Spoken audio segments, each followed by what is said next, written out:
जिस तरह मैंने बात की है कि हम टेक्नोलॉजी एडवांस्ड होती जा रही है टेक्नोलॉजी, लेकिन उसका मिसयूज़ भी साथ ही साथ हो रहा है। और जिस तरह पिक्चर्स वीडियोस लीक हो जाती हैं या उनकी एडिटिंग हो जाती है जब, तो उनका मिसयूज़ करना, ब्लैकमेल करना किसी लड़की को, ये चीज़ें सामने आती हैं। आपके पास भी बहुत सारे केसेस इस तरह के आते होंगे, हमारे यहाँ पे मीडिया पे भी आते हैं। तो इस हवाले से क्या क्या कवानीन है, किस तरह के लॉज हैं हमारे पास जो हमें प्रोटेक्ट कर सकते हैं, खासतौर पर साइबर बुलिंग या ऑनलाइन हरासमेंट के हवाले से? अच्छा, सबसे पहले तो मैं आपको ये बताती चलूँ कि हमारे यहाँ पे एक बहुत ज़्यादा अनक्लियर चीज़ें हैं कुछ, कि साइबर बुलिंग या साइबर हरासमेंट या एग्जैक्टली अगर आप एक पीछे जिस तरह इंस्टाग्राम यूज़र्स जो बैठे होते हैं, जो लोगों को हरास कर रहे होते हैं, तंग कर रहे होते हैं, वो किस तरह के मौजूद होते हैं। सबसे पहले तो यहाँ पे लोगों को इस बात का अंदाज़ा नहीं है कि एक आईपी एड्रेस होता है जो जब आप इंस्टाग्राम यूज़ कर रहे होते हो या किसी किस्म का कोई भी सोशल मीडिया पे कोई भी प्लेटफॉर्म यूज़ कर रहे हो, B it Snapchat, B it Facebook, WhatsApp, जो भी है, इसका एक आईपी एड्रेस मौजूद होता है जब आप ऐप के ऊपर आते हो। बिल्कुल। तो अगर उस आईपी एड्रेस से आपकी लोकेशन भी ऑब्वियसली ट्रैकेबल होती है, तो जाहिर सी बात है अगर आप किसी के साथ अब कुछ कर रहे हो ना, तो FIA जो आपका इदारा है जिसकी अभी हम बात कर रहे हैं, वो आपको ढूंढ लेगा कहीं ना कहीं से। बिल्कुल।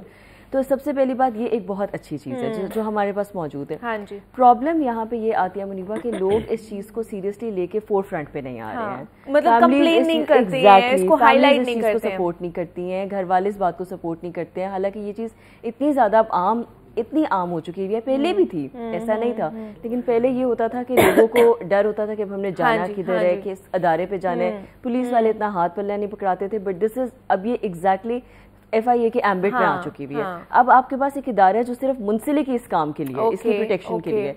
तो मेरी तो खुदारा लड़कियों से, उनके घर वालों से गुजारिश है कि अगर इस तरह की कोई सिचुएशन आए तो आप इसको क्विकली इनटू एक्शन लें ताकि दूसरों की जो बेटियां बहनें हैं वो महफूज रहें। अच्छा, इन लोगों के खिलाफ किस तरह की कार्रवाई हो सकती है? सपोज कि अगर कोई आपके पिक्चर्स एडिट कर रहा है कि मतलब फेस आपका है और नीचे बॉडी किसी और की, और वो पिक्चर एडिट करके वो भेज रहा है या वो लीक कर रहा है, तो उस पर्सन के खिलाफ किस तरह की कार्रवाई हो सकती है? क्या क्या जो कह लें कि मुकदमात या FIA उसके खिलाफ कर सकती है? देखिए, सबसे पहले तो इसका एक प्रोसेस होता है कि मुनीबा, जब आपने इस तरह की चीज़ को आपने फाइंड आउट करना है, जैसे मैंने आपको बताया IP एड्रेस के थ्रू पता लगाएंगे ये बंदा है कौन, उसके बाद उसके अगेंस्ट ऑब्वियसली एक हरासमेंट का पर्चा निकलेगा, उसमें FIR कटेगी। जब FIR कटेगी तो जाहिर सी बात उसके अगेंस्ट वारंट निकलेंगे, फिर उसके बाद FIA इदारा उसको खुद पकड़ के लेके आएगा और इस तरीके से इसकी कार्रवाई चलेगी।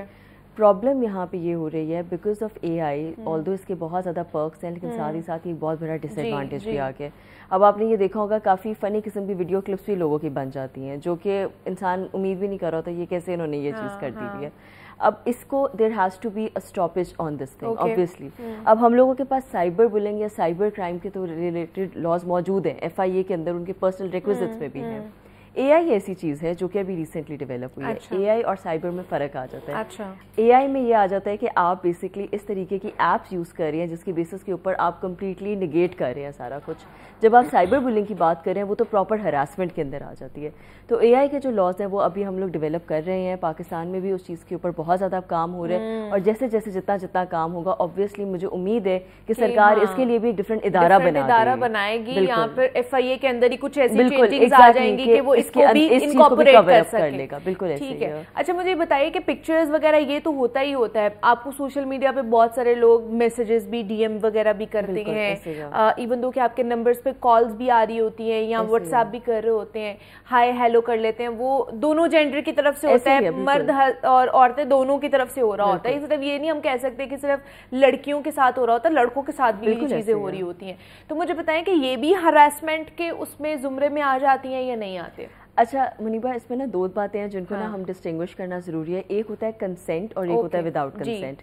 देखिए, मैं अगर अपनी पिक्चर्स किसी को पर्सनली मैं वैसे बता रही हूँ, मैं किसी को भेज रही हूँ, B it the person that I like, B it the person I am with, वो एक कंसेंट चीज है। लेकिन वो कभी कभार ये होता है कि आपने देखा होगा, ये मैं पिछले दिनों में भी इस चीज के ऊपर बहुत ज्यादा एडवोकेट कर रही थी, व्हाट्सएप ग्रुप्स बने होते हैं लड़कों के भी, एटसेट्रा एटसेट्रा, वो पिक्चर्स आगे पास ऑन हो जाती हैं, वो वीडियोस आगे पास ऑन हो जाती हैं, वहाँ पे प्रॉब्लम क्रिएशन स्टार्ट होता है। जाहिर सी बात है वही चीज़ें अपलोड होती हैं। तो अगर ऐसी कोई चीज़ है जिसके ऊपर आप और मैं एग्री हैं और हम लोग अग्रीएबल उस चीज़ के साथ चल रहे हैं, देन दैट्स फाइन, वो तो फिर उसमें कोई मसला नहीं।